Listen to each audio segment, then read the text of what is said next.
Alright guys, Mr. G here, and today we're doing another cooking video, and today's video is pasta. Don't eat that, baby G. No, don't eat that. I'm cooking with that. No, you already ate that? Alright, you're fired. Alright, let's talk about spaghetti carbonara.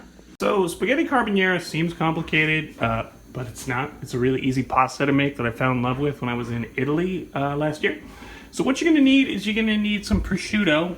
That's way more than you actually need, but my family eats a ton of this, and I'm making it for 2 days. If you can't get prosciutto, bacon, just thin sliced bacon and cut it up really tiny, it'll work just fine.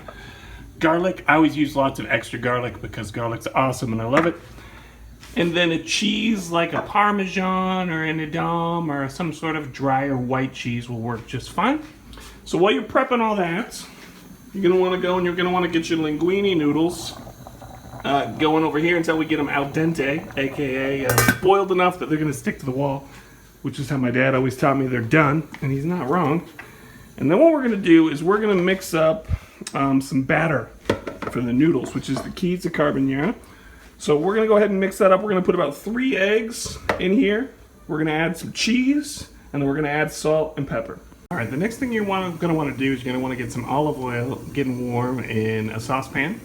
And you're going to want to get your garlic going in there. Now, in proper Italian style, what we're going to do is we're going to grill the garlic until it's caramelized in the olive oil. And then Italian carbonara, you actually take a strainer and you remove all of the garlic. You just leave the olive oil infused with garlic flavor. But I love garlic, so I just leave it in. And my family loves it just fine that way. But if you want to go proper Italian style, get that all caramelized and get it all garlicky. Add a little bit extra olive oil in there if you're going to just be doing the olive oil. And then you're going to strain the garlic out. That's a total pain though. So I skip that part and I like the extra garlic flavor. All right, well that's going. I got my eggs over here.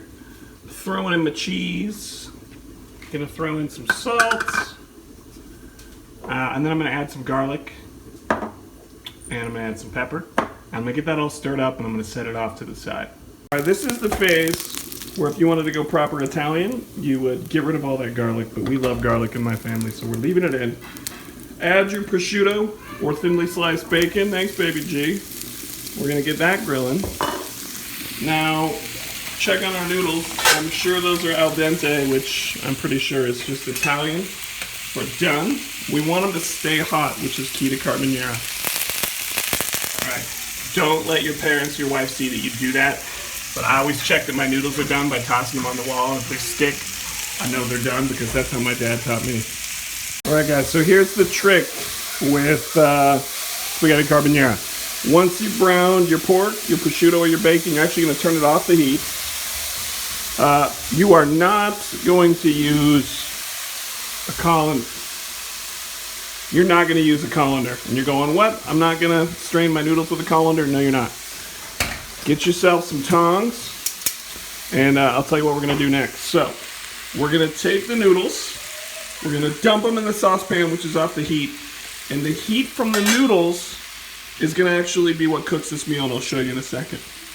So, I've gone ahead and I've used my tongs, and I've actually put the noodles right here in the saucepan, and it's okay if I get a little bit of the water in there, because that's actually going to help add to the flavor. And then we're going to go ahead. We're going to add our salted, flavored, it's just eggs and whatever cheese you chose.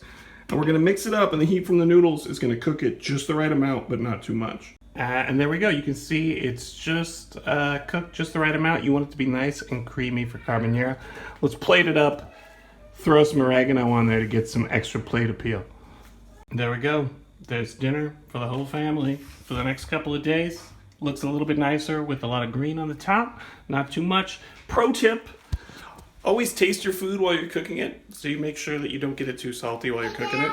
Yes, 1 second, baby G. Hey, Dad. Yes, baby G. Hey. You want to eat this food? Yeah. I think I'm going to feed baby G. You'll have to wait next time for my dinner manners pro tip. Mr. G out.